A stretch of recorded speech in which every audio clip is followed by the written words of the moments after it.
आज वाणी चल रही थी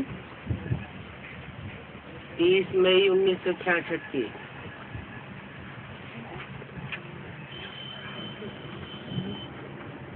बात चल रही थी बेहद के बाप और वर्षे को याद करना है।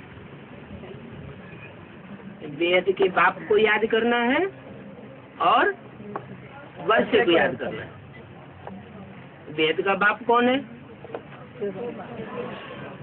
शिव बाबा। शिव बाबा है बेहद का बाप। बेहद का बाप या बाबा। शिव बाबा क्या है? शिव बाबा है या शिव बाप है? शिव बाबा है। यहाँ अभी क्या बोला है?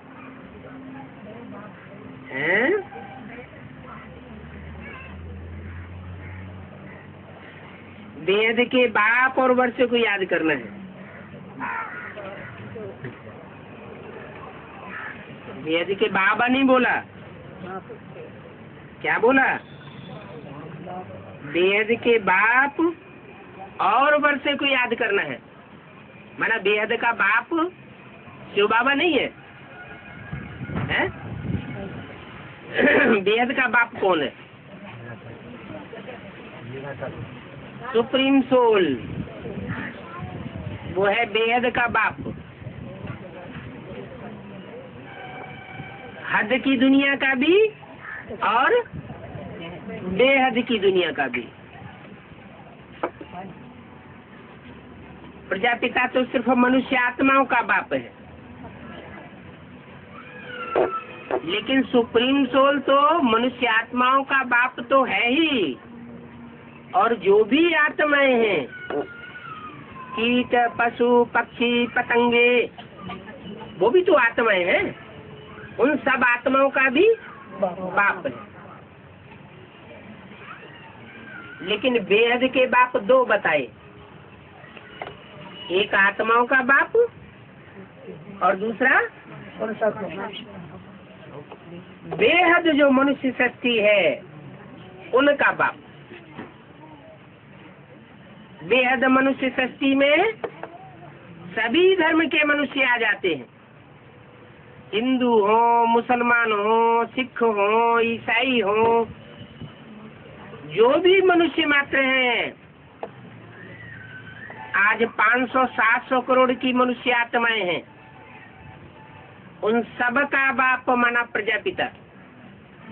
सारी मनुष्य सृष्टि की जो भी प्रजा है, जिस धर्म की भी प्रजा है, सबका बाप। तो वो सबका बाप आज में होगा, सृष्टि के मध्य में होगा या अंत में होगा? आदि में होगा तो अंत में भी होगा। आदि सो अंत।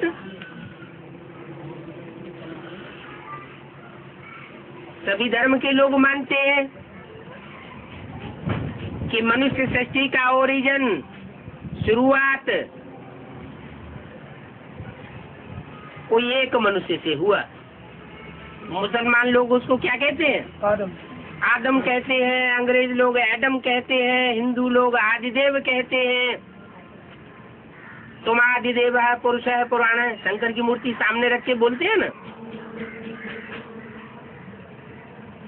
और जैनी लोग भी उसको आदिनाथ कहते हैं। तो हर धर्म में उस बाप की, जो बेहद मनुष्य सृष्टि का बाप है, उसकी मान्यता है। लेकिन उसकी पहचान कब होती है? बेहद मनुष्य सृष्टि का बाप, जो भी बेहद मनुष्य सृष्टि है, सतयुग, त्रेता, द्वापर, कलयुग, चारों युगों से लेकर के और अब तक की जो भी सृष्टि है मनुष्य मात्र की, उस सृष्टि में वो बेहद हीरो पार्टधारी है। आज से लेकर अंत तक पार्ट बजाता है, लेकिन उसकी पहचान किसी को नहीं होती।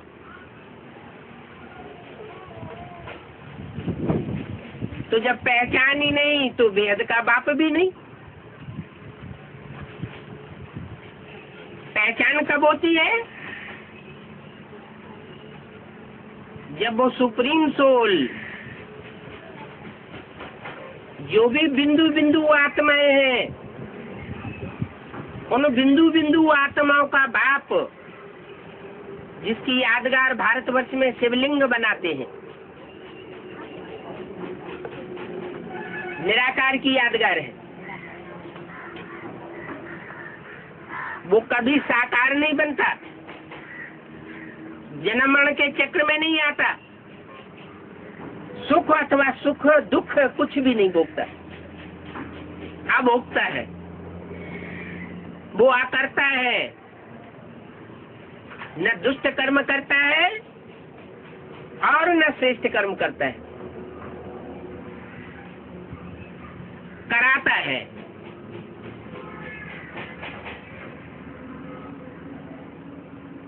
तो जिसके द्वारा कराता है वो हुआ मनुष्य सृष्टि का बाप, और स्वयं भी कर्म करके अगर सिखाता है तो हुआ ब्रह्मा। तो कहते हैं प्रजापिता ब्रह्मा, मनुष्य सृष्टि का बाप है तो माँ भी होगी, लेकिन उनकी प्रत्यक्षता तब होती है जब वो सुप्रीम सोल बाप इसे कलयुगी पापी मनुष्य सृष्टि को परिवर्तन करने के लिए इस सृष्टि पर आता है। और जिस सृष्टि के जो माता पिता हैं मनुष्य सृष्टि के, उनमें प्रवेश करता है। कौन है माता पिता? भारत की परंपरा में दो का विशेष गायन है, एक राम और कृष्ण। कृष्ण को मृदुल रूप दिखाया है, मीठा रूप, और राम को कड़क स्वभाव वाला दिखाया है। इसलिए मुरली में बोला है राम बाप को कहा जाता है और कृष्ण बच्चे को कहा जाता है। तो ये जो बाप और बेटे के रूप में सृष्टि के आदि की दो विशेष आत्माएं हैं। मनुष्य सृष्टि का पहला पत्ता कृष्ण बच्चा, इसको कहते हैं शास्त्रों में हे कृष्ण नारायण वासुदेव। कहते हैं कृष्ण वासुदेव अर्थात नारायण का राज्य सतयुग के आदि में था, लेकिन सतयुग आदि में जिस नारायण का राज्य था उसको जन्म किसने दिया? तो जो जन्मदाता है, जो पहले बच्चे का, पहले पत्ते का जन्मदाता है, वो ही सारी मनुष्य सृष्टि रूपी जो बीज है, मनुष्य सृष्टि का बीज, जिसको गीता में कहा गया हम बीज प्रदप पिता, मैं इस मनुष्य सृष्टि का बीज बोने वाला पिता हूँ, माना बीज हूँ। माना सुप्रीम सोल खुद ही उसमें प्रवेश करके बोलता है कि मैं ज्ञान का जब बीज बोता हूँ तब तुम आत्माओं को पता चलता है कि तुम शरीर नहीं हो, ये शरीर तो मिट्टी मिट्टी में मिल जाएगा, लेकिन शरीर में जो आंखों में से ज्योति निकल रही है, ये ज्योति प्रकृति के मध्य में जैसे बैटरी का सेल होता है, ऐसे वो बैटरी के रूप में आत्मा बैठी हुई है। इसलिए यादगार में बिंदु लगाते हैं, टीका लगाते हैं। कहाँ? भ्रकुटी के बीच में लगाते हैं। गाल पर टीका नहीं लगाएंगे, थोड़ी पर नहीं लगाएंगे। कहाँ लगाते हैं? भ्रकुटी में लगाते हैं। जो टीका है वो आत्मिक स्मृति में टिकने की निशानी है। इसीलिए गीता में कहा है भ्रवोर मध्य प्राणमावेश से सम्यक। जब मनुष्य शरीर छोड़ने लगे तो मनुष्य आत्मा का काम है वो अपने भ्रकुटी के मध्य में आत्मा का ध्यान करे। आत्मा का रूप भी बताया है शास्त्रों में, अणो अणीयान समनुस्मरेत्य। आत्मा अणुरूप है, माने अत्यंत छोटी है, अति सूक्ष्म है। जैसे अणु से एटम बम बनता है,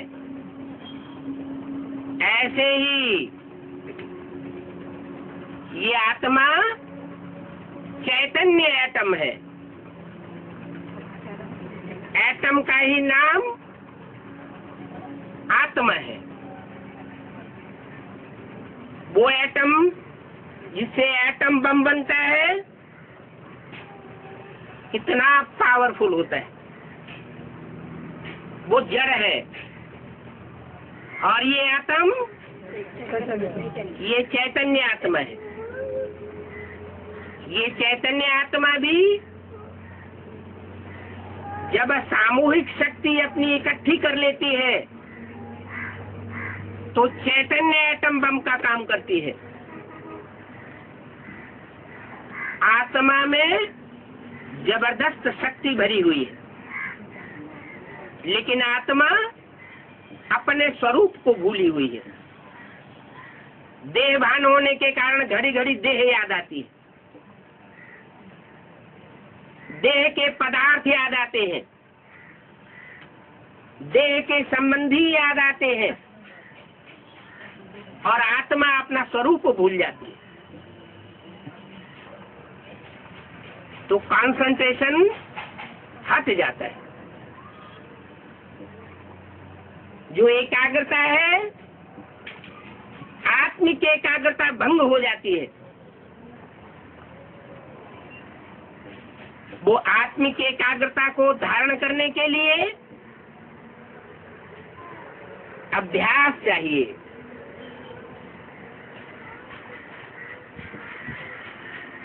अभ्यासेन तो कौन्तेय वैराग्येन च गृह्यते। वो तो उन्होंने गीता में लिख दिया है मनुष्य गुरुओं ने कि मन को एकाग्र किया जा सकता है। भगवान ने ऐसा अर्जुन से बोला, लेकिन उसका तरीका है अभ्यास करना चाहिए, प्रैक्टिस करनी चाहिए। बार बार प्रैक्टिस करेंगे कि मैं आत्मा ज्योति बिंदु प्रकृति में विराजमान हूँ, तो ऐसी प्रैक्टिस करते करते क्या होगा, ये प्रैक्टिस पक्की हो जाएगी। भले कितने भी माया के तूफान आवे, प्रकृति विकराल रूप धारण करे, तो भी जिनकी प्रैक्टिस पक्की हुई होगी वो आत्मिक स्वरूप को नहीं छोड़ेंगे। ऐसा अभ्यास कब हो सकता है? ऐसा अभ्यास तभी संभव है जब ये बुद्धि में बैठ जाए कि ये दुनिया बारूद के ढेर पर खड़ी हुई है।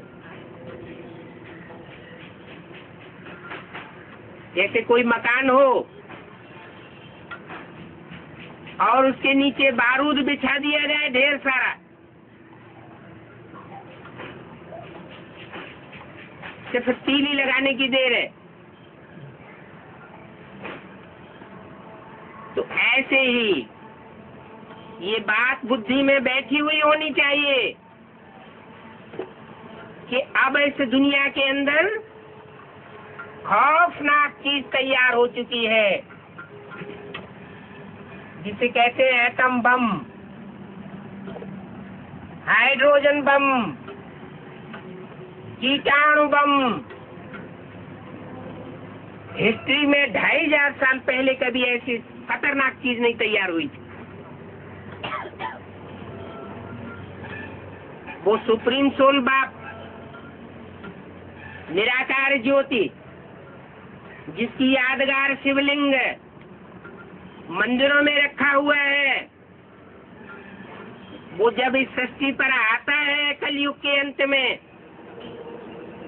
जिसके कारण उसको कल्पांतकारी कहा जाता है। 4 युगों का संघात कल्प कहा जाता है, और उस कल्प का जब अंत होता है तो वो सुप्रीम सोल इस सृष्टि पर आ जाता है और आकर के बताता है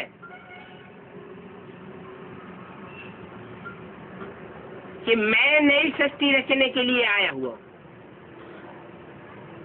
कैसे बताएगा?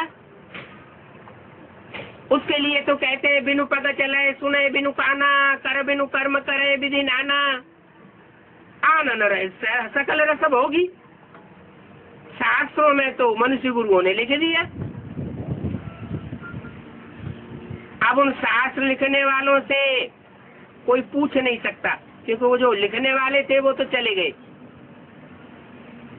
जो उन शास्त्रों के टीकाकार हैं उनसे पूछा जाता है कि जब वो निराकार है तो कैसे काम करता है, कैसे देखता है, कैसे बोलता है। मुसलमान लोग भी कहते हैं अल्लाह मियां ने फरमाया। अरे अल्लाह मियां ने फरमाया तो क्या ऊपर से आवाज आई? फरमाने के लिए तो मुख चाहिए ना। तो कोई ठीक समाधान नहीं देता कि वो निराकार बिना हाथों के कैसे काम करता है, बिना पांव के कैसे चलता है, बिना आंख के कैसे देखता है और बिना कान के कैसे सुनता है। ऐसे तो उन मनुष्य गुरुओं की गीता में भी आया हुआ है। सिर्फ एक शब्द आया है, प्रवेश तुम, मैं प्रवेश करने योग्य हूं। लेकिन उतने से कोई समझ नहीं पाता है। वो सुप्रीम सोल मनुष्य के शरीर में ऐसे ही प्रवेश कर सकता है जैसे कोई मनुष्य आत्मा कोई में प्रवेश कर जाती है, भूत प्रेत प्रवेश कर जाते हैं। लेकिन तौर तरीके अलग होते हैं। मनुष्य आत्माओं को अपना सूक्ष्म शरीर होता है और सुप्रीम सोल को अपना सूक्ष्म शरीर नहीं होता। सूक्ष्म शरीर और ये स्थूल शरीर, स्थूलता में ज्यादा ताकत होती है या सूक्ष्म में ज्यादा ताकत होती है? एटम अति सूक्ष्म है, जिससे एटम बम बन जाता है।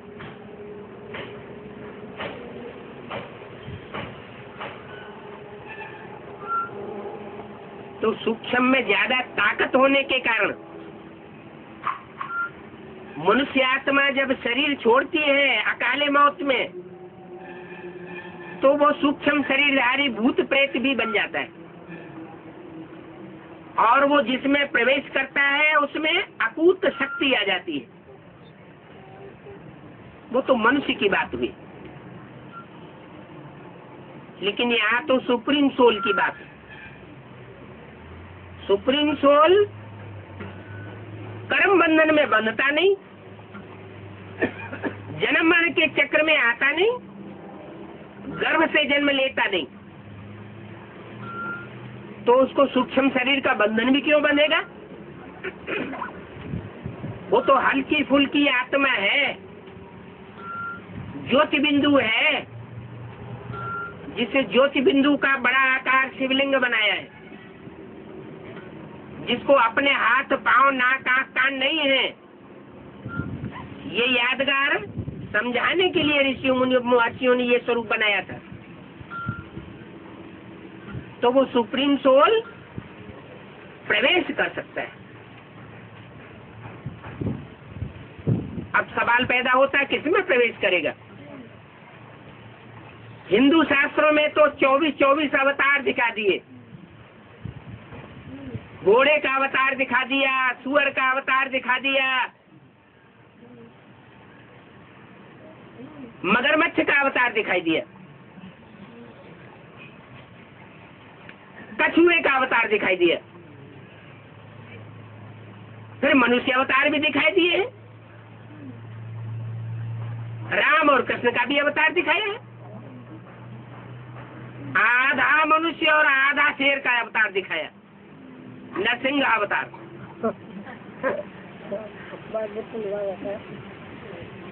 जिन कवियों ने वो कविताएं लिखी हैं जिन्हें शास्त्र कहा जाता है, हजारों साल पहले उन कवियों ने लिखी थी।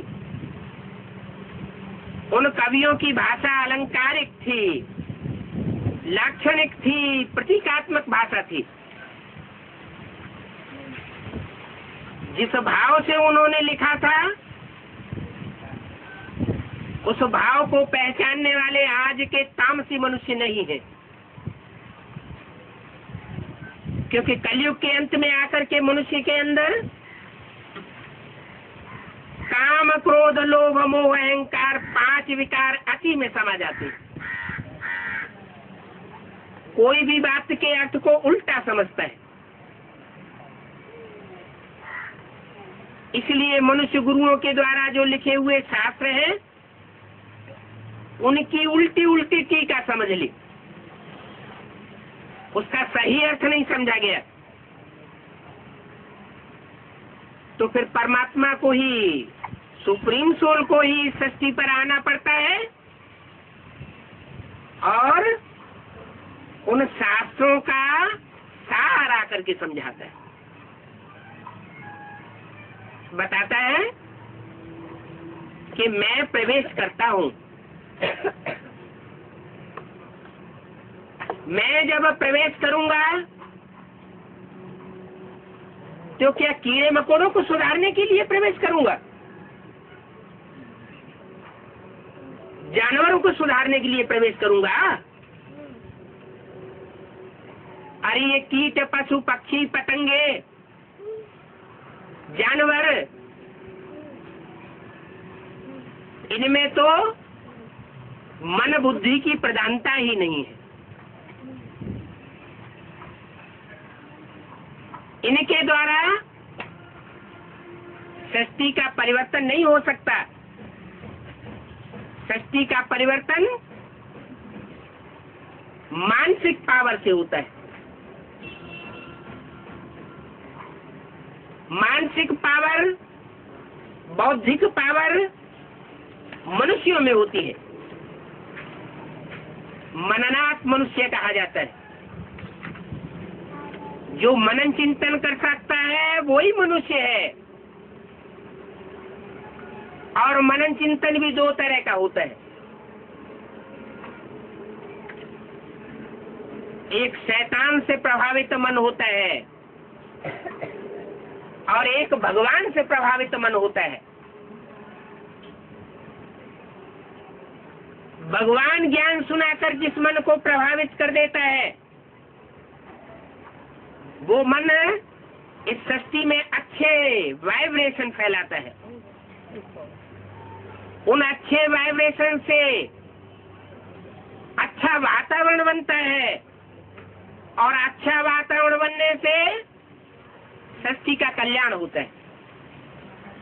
कलयुग बदल करके सत्युग पैदा होता है। मनुष्य के पास मनसा की पावर है,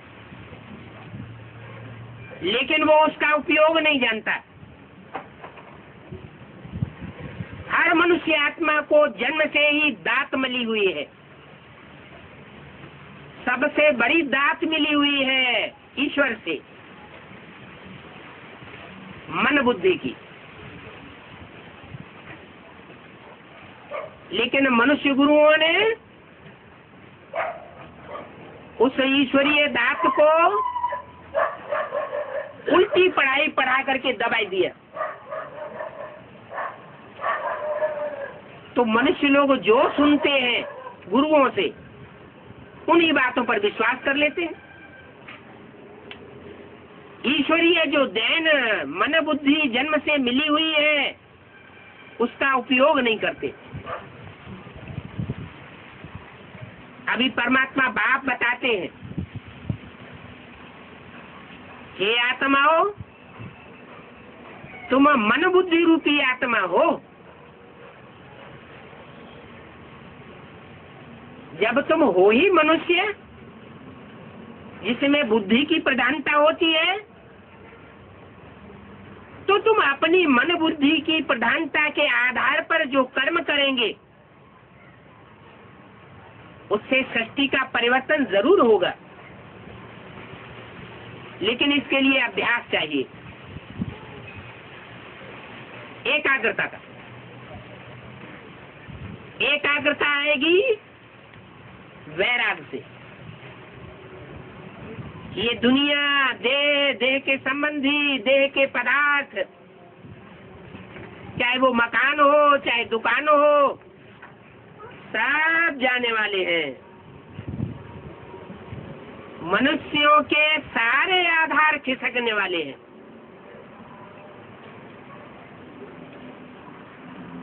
तो मन के अंदर वैराग आएगा।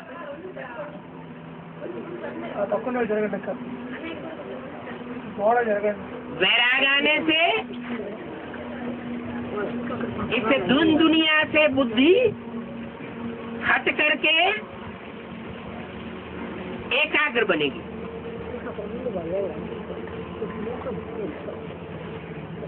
और जब बुद्धि की एकाग्रता आएगी,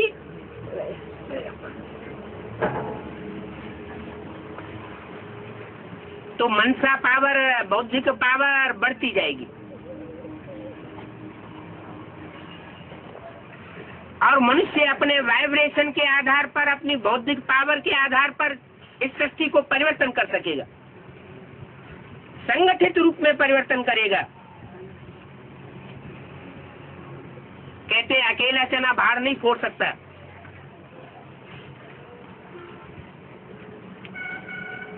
सुप्रीम सोल बाप, वो भी इस सृष्टि पर आकर के अकेला कुछ नहीं कर सकता। हम आत्मा रूपी बच्चों का आधार लेता है, लेकिन शास्त्रों में लिख दिया है कि वो जानवरों के रूप में आता है। तो सर्वव्यापी का ज्ञान फैल गया कि भगवान सर्वव्यापी है। कीट, पशु, पक्षी, पतंगों सब में है। लेकिन भगवान सर्वव्यापक नहीं है। वो तो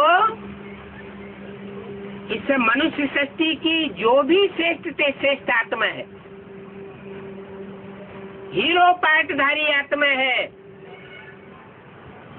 मनुष्य सृष्टि की पिता स्वरूप है, मनुष्य सृष्टि का बीज है पहला,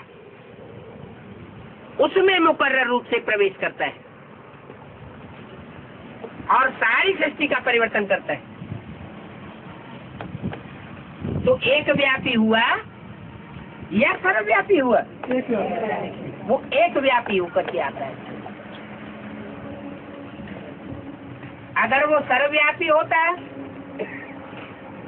तो सारी सृष्टि सुखदायी होनी चाहिए, या दुखदाई होनी चाहिए?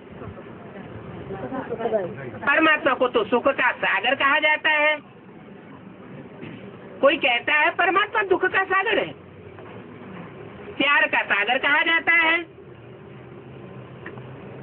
तो सारी सृष्टि में ये ईर्ष्या देश जो भरा हुआ है, एक दूसरे की मारामारी करने के लिए एटम बम तैयार कर लिए हैं, ये क्यों होता?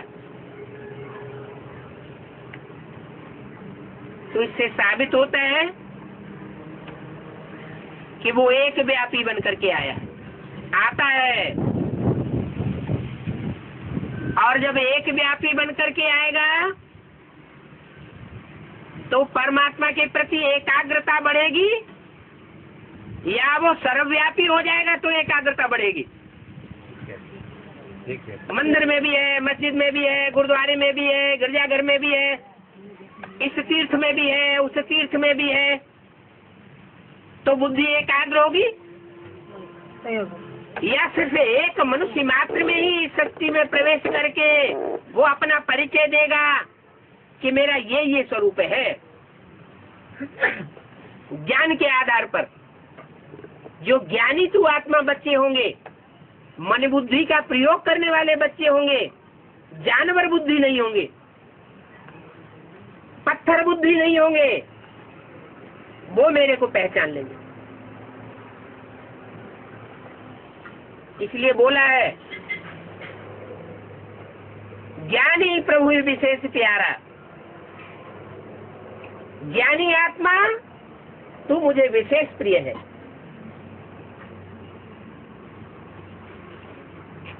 ज्ञानी भी होते हैं, इस सृष्टि पर भक्त भी होते हैं, और वैरागी भी होते हैं। लेकिन जब ज्ञान मिलता है सच्चा,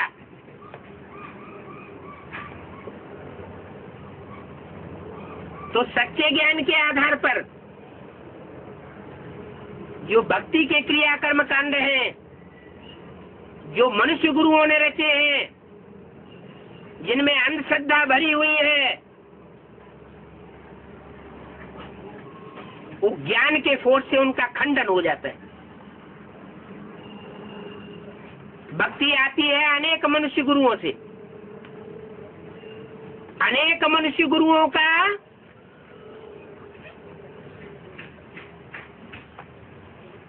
जो संघात रूप दिखाया है, वो रावण के रूप में चित्रित किया गया है। कितने सिर दिखाते हैं? 10 सिर। 10 सिर का मतलब हुआ एक मत से, एक मनुष्य शरीर के द्वारा मत नहीं देता है, एक मुख से मत नहीं देता है, 10 मुखों से बोलता है। कहते ना ये तो दो मुहा है, 2 मुंह से बात करता है, 2 गला है। कभी एक बात कहता है, कभी दूसरी बात कहता है। तो आज दुनिया में 10 धर्म फैले हुए हैं मोटे मोटे। हिंदू धर्म के 2 प्राचीन रूप थे, सूर्यवंश और चंद्रवंश। और उसके बाद आज से 2500 साल पहले इब्राहिम इस्लाम धर्म लाए, महात्मा बुद्ध बौद्ध धर्म लाए, उसके बाद क्राइस्ट क्रिश्चियन धर्म लाए, और उसके बाद मोहम्मद के द्वारा मुस्लिम धर्म की स्थापना हुई। शंकराचार्य के द्वारा संन्यास धर्म आया, गुरु नानक के द्वारा सिख धर्म आया,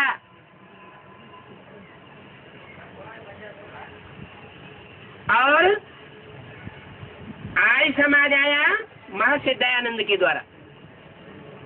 आज से 100-150 वर्ष के अंदर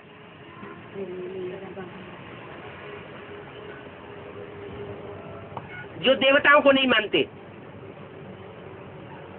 माना आधे नास्तिक हैं, देवताओं को नहीं मानते, माना स्वर्ग को नहीं मानते,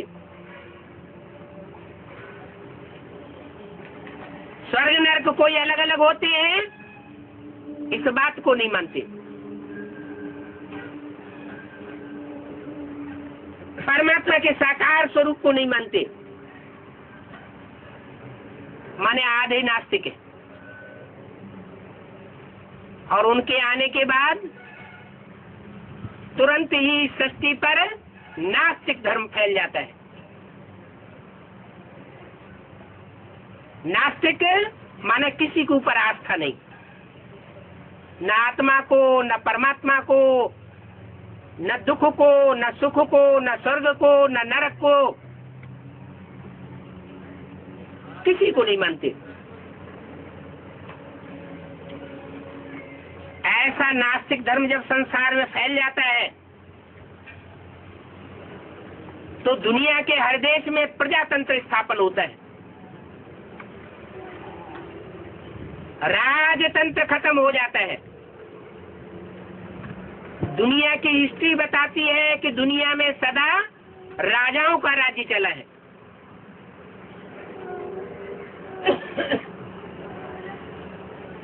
एक राजा होता था और सारी प्रजा पलती थी एक मत से। राजा माने कंट्रोलर, शासक, यथा राजा तथा प्रजा। आज हर देश में मंत्रियों के रूप में ढेर सारे शासक बैठे हुए हैं। मंत्री माना ही मंत्रणा देने वाले, सलाह देने वाले, अपनी अपनी मत देने वाले। तो अनेक मतों का रावण राज्य हुआ या एक सिर वाले राम का राज्य हुआ? रावण राज्य हर देश में फैला हुआ है। अभी बाप कहते हैं मैं तुम बच्चों को राजयोग सिखा करके जन्म जन्मांतर का राजा बनाने के लिए आया हुआ हूं। ये मनुष्य तो डॉक्टरों के कॉलेज खोलते रहते हैं,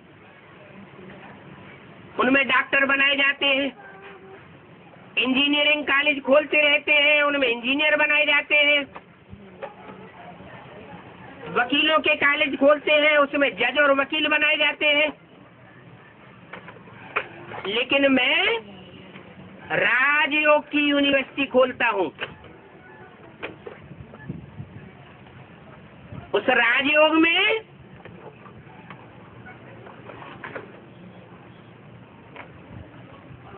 सब प्रकार की पावर भरी हुई है। इतनी पावर भरी हुई है कि तुम आत्मा जन्म जन्मांतर के राजा बन सकते हो। ये राजाई की पढ़ाई आज तक किसी ने नहीं पढ़ाई। हिस्ट्री में इतने बड़े बड़े राजाएं हुए, छोटे छोटे राजाएं हुए, देश विदेश को कंट्रोल करने वाले हुए, ऐसे ऐसे राजाएं हुए जिनके राज्य में कभी सूरज नहीं डूबता था।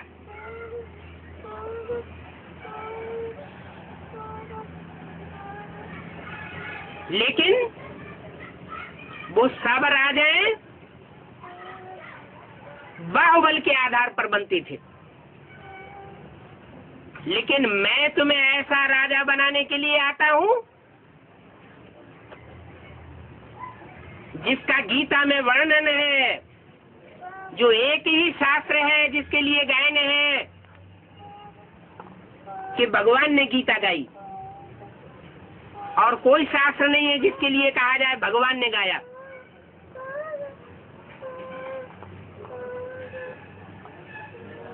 तो गीता ज्ञान देने वाला वो भगवान अभी बता रहा है कि मैं तुम्हें राजयोग सिखाने आया हूं। राजयोग से तुम राजा बनते हो। ये राजाई सीखने की, राजाई की पढ़ाई पढ़ने की यूनिवर्सिटी है।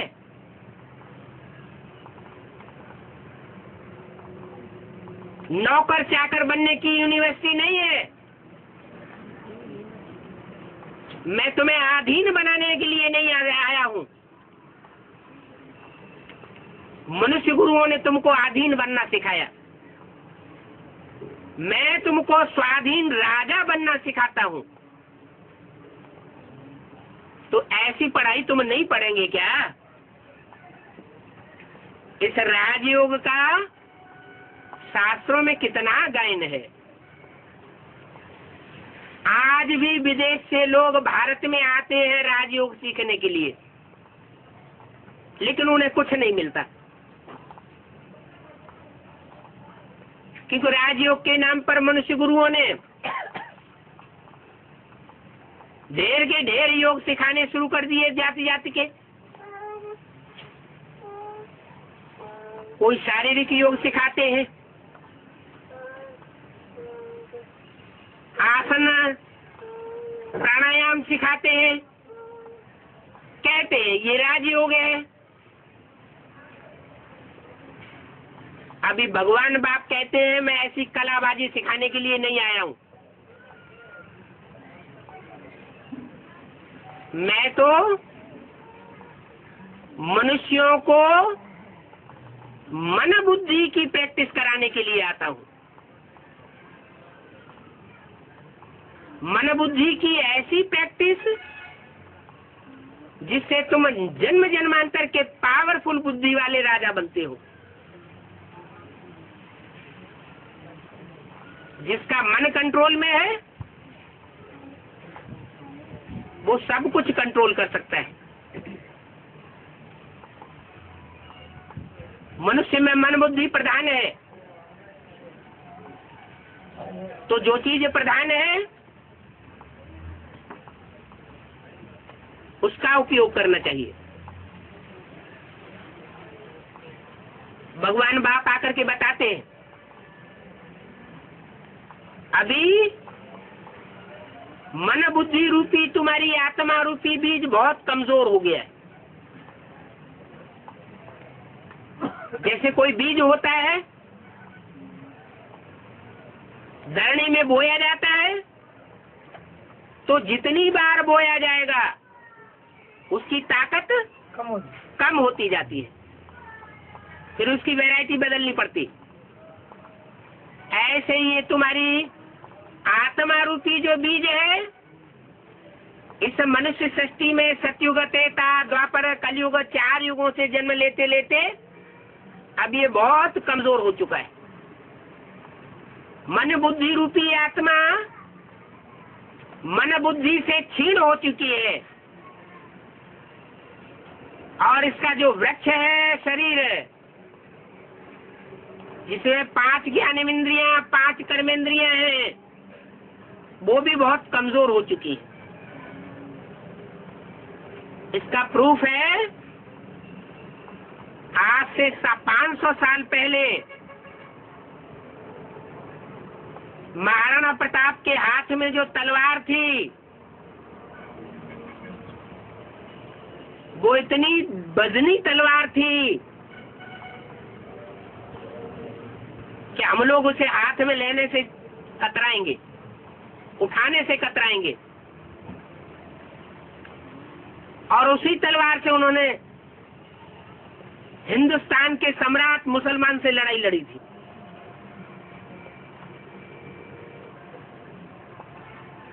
कितना 400 साल पहले पावरफुल शरीर होते थे। अभी सूखे गालों वाले चुपुट्टिया शरीर होते हैं, आंखें अंदर धसी हुई होती हैं, चेहरा निस्तेज होता है।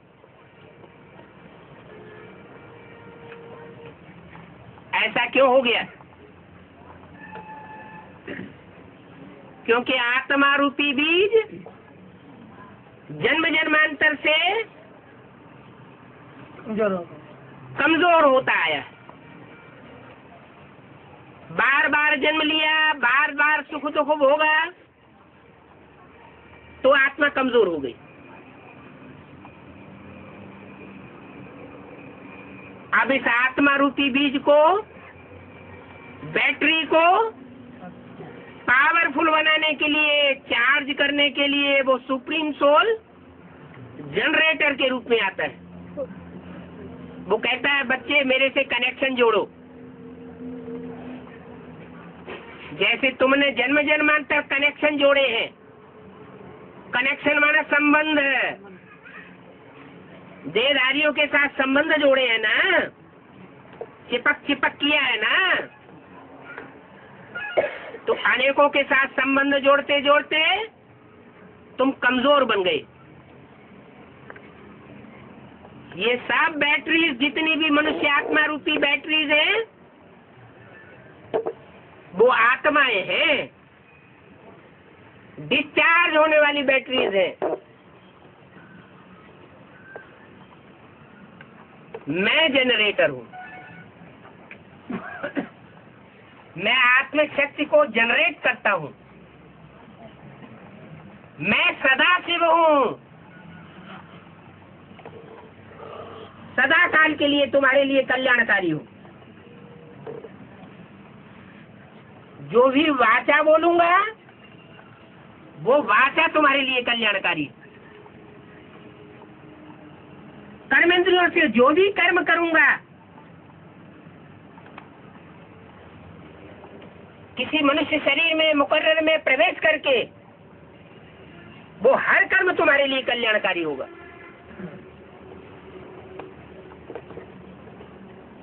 मैं जो भी वाइब्रेशन फैलाऊंगा, वो मनसा का हर वाइब्रेशन तुम्हारे लिए कल्याणकारी है। जिस मनुष्य शरीर में मुकर्रर रथ में प्रवेश करके मैं आंखों से दृष्टि दूंगा, वो दृष्टि जिससे सृष्टि सुधरती है, तुम्हारे जन्म जन्मांतर सुधरते हैं। वो हर हालत में तुमको पावरफुल बनाएगी। वो दृष्टि, अगर क्रोध की भी दृष्टि तुम्हारे ऊपर पड़ गई तो भी तुम्हारा कल्याण होगा। क्यों? क्योंकि मेरा नाम सदाशिव है। सदाशिव अर्थात हर हालत में कल्याणकारी। जैसे माँ बाप होते हैं, बच्चा कोई उल्टा कार्य करता है, शीशे को तोड़ता है, तो माँ बाप लाल लाल आंखें निकालते हैं। क्या करता है? बच्चा डर जाता है। वो समझता है मम्मी पापा नाराज हो रहे हैं। तो क्या नाराज होते हैं? नहीं, अंदर में भाव दूसरा है। इसलिए बोला है भाव प्रधान विश्व रचि राखा। जो भी कर्म किया जाता है, जिस भाव से किया जाता है, उसके आधार पर उसका पाप पुण्य बनता है। और मैं तो जिस शरीर में प्रवेश करता हूं, जिस शरीर के द्वारा कार्य करता हूं, बोलता हूं, दृष्टि देता हूं, वाइब्रेशन फेंकता हूं, उस शरीर के द्वारा कार्य होने के कारण उस शरीर का पाप पुण्य बन सकता है।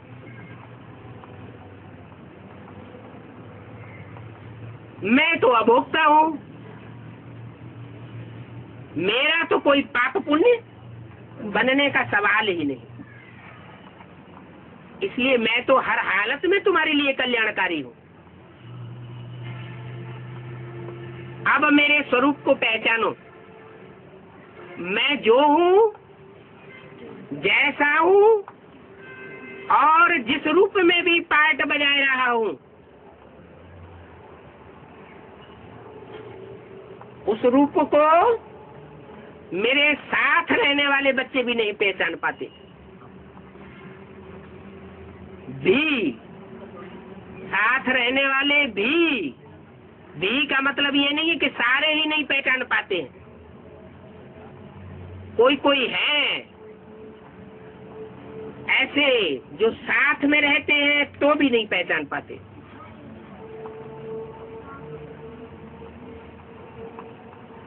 माना गुह्यात गुह्यतरम ज्ञानम, मैं जो ज्ञान देता हूँ गुह्य से गुह्य ज्ञान देता हूँ। ज्ञान माना जानकारी, जानकारी भगवान जिस चीज की जानकारी देगा वो सत्य की जानकारी देगा। सत्य को परखने के लिए झूठ की भी जानकारी देगा, श्रेष्ठ की भी जानकारी देगा, श्रेष्ठ को परखने के लिए दुष्टता की भी जानकारी देगा।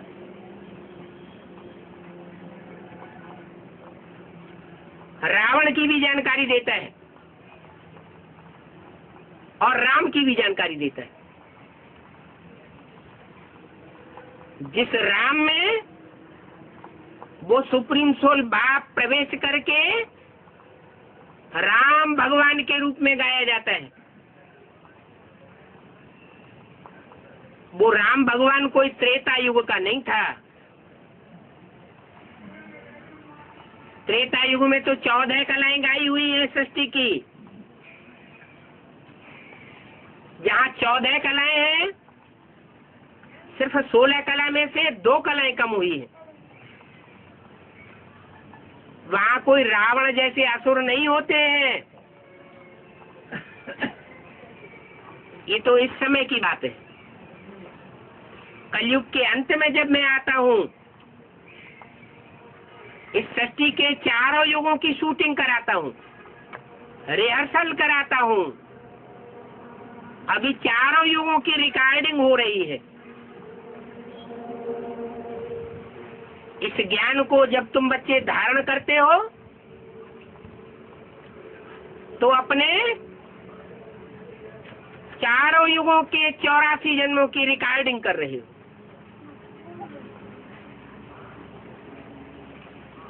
ज्ञान लेकर के, जानकारी लेकर के जब तुम श्रीमत पर चलते हो तो सुख की शूटिंग करते हो, और जब तुम परमत पर चलते हो, रावण के 10 सिरों की मत पर चलते हो, या कोई भी मनुष्य गुरु की मत पर चलते हो, तो तुम जन्म जन्मांतर के दुख की शूटिंग करते हो। अपने लिए भी करते हो और अपने संगी साथी जो जन्म जन्मांतर के हैं उनके लिए भी करते हो।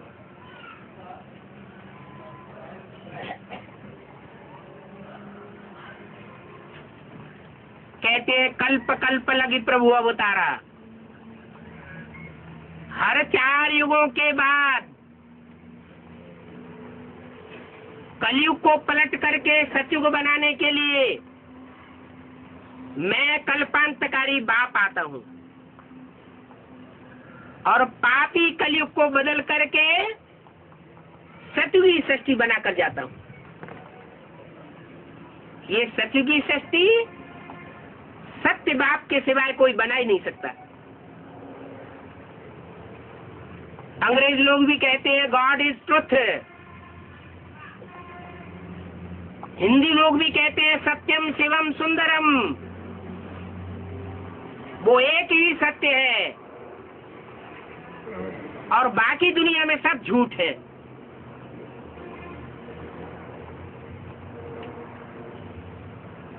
इसलिए बाप कहते हैं अभी एक की मत पर चलो। वेद के बाप और वर्षे को याद करो। वेद का बाप कौन हुआ है? शिव बाप, बाबा नहीं, शिव बाप हुआ वेद का बाप। कीट पशु पक्षी पतंगे मनुष्यों सब का बाप, देवताओं का भी बाप। और वर्षा, वर्षा क्या हुआ है? वर्षा हुआ, तुम्हें वर्षा प्राप्त करना है। तुम्हारा वर्षा है सुख का वर्षा। तो इस सृष्टि पर सबसे जास्ती सुखी कौन होता है?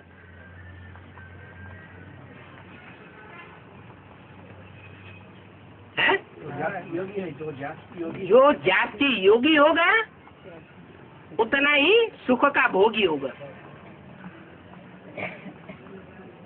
अभी जन्म जन्मांतर का सुख भोगने की पावर आत्मा में हम भर रहे हैं। दुनिया में बहुत से ऐसे बच्चे पैदा होते हैं, उनको अरबपति बाप की अरब संपत्ति मिली हुई है, मल्टी मिलियनर बाप के बच्चे हैं, लेकिन शरीर लुंज पुंज है। मानसिक पावर पागलों जैसी है। तो वो सुख भोग सकेंगे? नहीं भोग सकते, क्योंकि शक्ति नहीं है। अभी बाप कहते हैं मैं तुम्हारा सर्वशक्तिमान बाप आया हुआ हूं। अभी तुम बच्चे मेरे से योग लगाकर, योग माना संबंध है, मेरे से सब प्रकार के संबंध जोड़ करके जन्म जन्मांतर के लिए सुखी बन सकते हो। अब नहीं तो कब नहीं, क्योंकि मैं एक ही जन्म में आता हूं,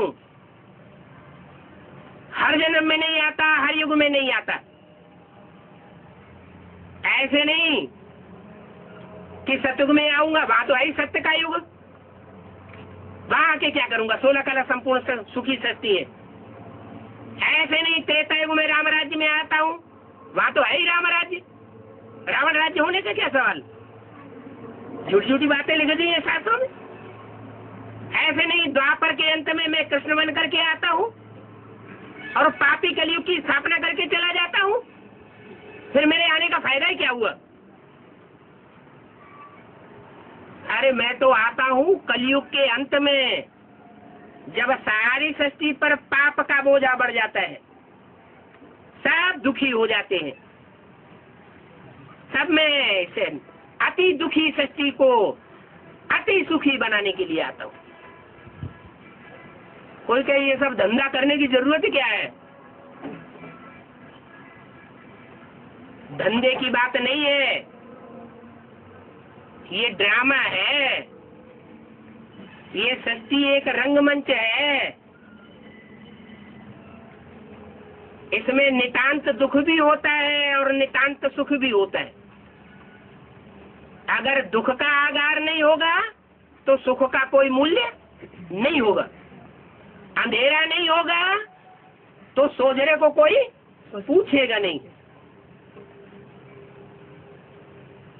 तो इस सृष्टि रूपी रंगमंच पर